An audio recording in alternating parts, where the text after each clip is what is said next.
జగన్మోహన్ రెడ్డి గారు చేసేటువంటి సంక్షేమ కార్యక్రమాలు, అభివృద్ధి కార్యక్రమాలు ఈ రాష్ట్ర ప్రజలు గెలిపిస్తారు.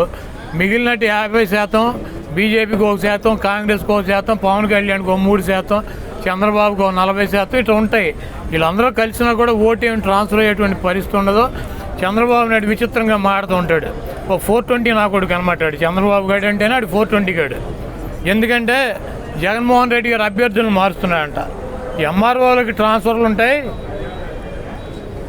అధికారులకు ట్రాన్స్ఫర్లు ఉంటాయి, ఎమ్మెల్యేలకు కూడా ట్రాన్స్ఫర్లు ఉంటాయి అంటాడు. మరి వీడి 420 గాడు 78లో కుప్పంలో పోటీ చేశాడు, చంద్రగిరిలో పోటీ చేశాడు 78లో కాంగ్రెస్ పార్టీ తరఫున. కుప్పం నుంచి చంద్రగిరి 110 కిలోమీటర్లు.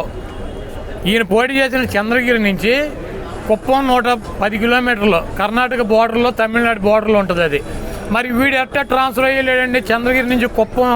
వీడు ఆఫీసరా, వీడు అధికారా, వీడు ఎమ్మెల్యేకి వెళ్ళలేదా?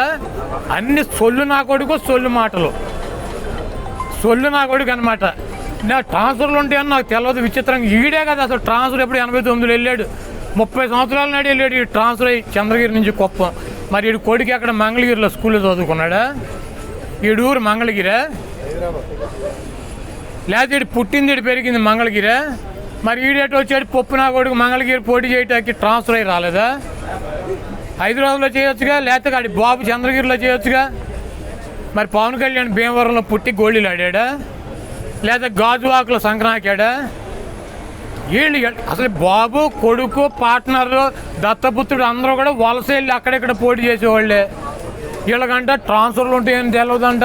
ఓరిడు అమ్మ చంద్రబాబు నటన చూస్తే మామూలుగా ఇంటి వారు సిగ్గుపడతాడు. ఆయనే చెప్పాడు నా అల్లుడు పెద్ద నటుడు, దొంగనాగోడుకు అని చెప్పి. కాబట్టి ఈ ట్రాన్స్ఫర్లు ఇవన్నీ పిట్ట కథలు, ఇవన్నీ చంద్రబాబు నాయుడు చెప్పినా కూడా నడవదు. చంద్రబాబు నాయుడు, పవన్ కళ్యాణ్, లోకేష్ నిన్న మొన్న యుద్ధం ప్రకటించారు. జగన్మోహన్ రెడ్డి గారు ఆల్రెడీ యుద్ధం ప్రకటించి 12 ఏళ్ళు అయింది. సోనియా గాంధీని మట్టి కరిపించాడు, చంద్రబాబు నాయుడిని పాపరం చేశాడు, పవన్ కళ్యాణ్ కనీసం ఎమ్మెల్యే కూడా జరగకుండా చూశాడు. ఈరోజు చంద్రబాబు నాయుడు, పవన్ కళ్యాణ్, లోకేష్ మేము ఎమ్మెల్యేలకు గెలిస్తే చాలు, ప్రతిపక్షం వస్తే చాలు అని వాళ్ళు యుద్ధం చేస్తున్నారు. వాళ్ళు జగన్మోహన్ రెడ్డి గారితో యుద్ధం చేసేదండి. జగన్మోహన్ రెడ్డి గారు చేసేటువంటి సంక్షేమ కార్యక్రమాలు, అభివృద్ధి కార్యక్రమాలు ఈ రాష్ట్ర ప్రజలు గెలిపిస్తారు. మిగిలినట్టు 50% బీజేపీకి 1%, కాంగ్రెస్కి 1%, పవన్ కళ్యాణ్కి 3%, చంద్రబాబుకి 40% ఇట్లా ఉంటాయి. వీళ్ళందరూ కలిసినా కూడా ఓటు ఏమి ట్రాన్స్ఫర్ అయ్యేటువంటి పరిస్థితి ఉండదు. చంద్రబాబు నాయుడు విచిత్రంగా మాడుతూ ఉంటాడు. 420 నా కొడుకు అనమాటాడు చంద్రబాబు గారు అంటేనే ఆడు 420 గాడు. ఎందుకంటే జగన్మోహన్ రెడ్డి గారు అభ్యర్థులను మారుస్తున్నాడంట. ఎంఆర్ఓలకి ట్రాన్స్ఫర్లు ఉంటాయి, అధికారులకు ట్రాన్స్ఫర్లు ఉంటాయి, ఎమ్మెల్యేలకు కూడా ట్రాన్స్ఫర్లు ఉంటాయి అంటాడు. మరి వీడి 420 గాడు 78లో కుప్పంలో పోటీ చేశాడు, చంద్రగిరిలో పోటీ చేశాడు 78లో కాంగ్రెస్ పార్టీ తరఫున. కుప్పం నుంచి చంద్రగిరి 110 కిలోమీటర్లు. ఈయన పోటీ చేసిన చంద్రగిరి నుంచి కుప్పం 110 కిలోమీటర్లు, కర్ణాటక బోర్డర్లో, తమిళనాడు బోర్డర్లో ఉంటుంది అది. మరి వీడు ఎట్టా ట్రాన్స్ఫర్ అయ్యలేడండి చంద్రగిరి నుంచి కుప్పం? వీడు ఆఫీసరా, వీడు అధికారా, వీడు ఎమ్మెల్యేకి వెళ్ళలేదా? అన్ని సొల్లు నా కొడుకు, సొల్లు మాటలు, సొల్లు నా కొడుకు అనమాట. నా ట్రాన్స్ఫర్లు ఉంటాయని నాకు తెలియదు. విచిత్రంగా ఈడే కదా అసలు ట్రాన్స్ఫర్ ఎప్పుడు 89లో వెళ్ళాడు, 30 సంవత్సరాల నాడు వెళ్ళాడు ఈ ట్రాన్స్ఫర్ అయ్యి చంద్రగిరి నుంచి కుప్పం. మరి వీడు కొడుకు అక్కడ మంగళగిరిలో స్కూల్లో చదువుకున్నాడా? వీడు ఊరు మంగళగిరా, లేకపోతే వీడు పుట్టింది వీడు పెరిగింది మంగళగిరా? మరి ఈడేటో వచ్చాడు పప్పు నా కొడుకు మంగళగిరి పోటీ చేయటానికి ట్రాన్స్ఫర్ అయ్యి రాలేదా? హైదరాబాద్లో చేయొచ్చుగా, లేకపోతే ఆడి బాబు చంద్రగిరిలో చేయొచ్చుగా. మరి పవన్ కళ్యాణ్ భీమవరంలో పుట్టి గోళీలు ఆడాడా, లేదా గాజువాకులో సంక్రాంతాడా?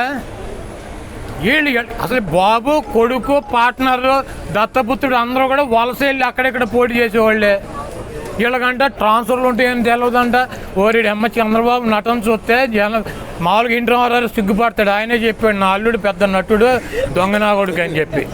కాబట్టి ఈ ట్రాన్స్ఫర్లు ఇవన్నీ పిట్ట కథలు, ఇవన్నీ చంద్రబాబు నాయుడు చెప్పినా కూడా నడవదు. చంద్రబాబు నాయుడు, పవన్ కళ్యాణ్, లోకేష్ నిన్న మొన్న యుద్ధం ప్రకటించారు. జగన్మోహన్ రెడ్డి గారు ఆల్రెడీ యుద్ధం ప్రకటించి 12 ఏళ్ళు అయింది.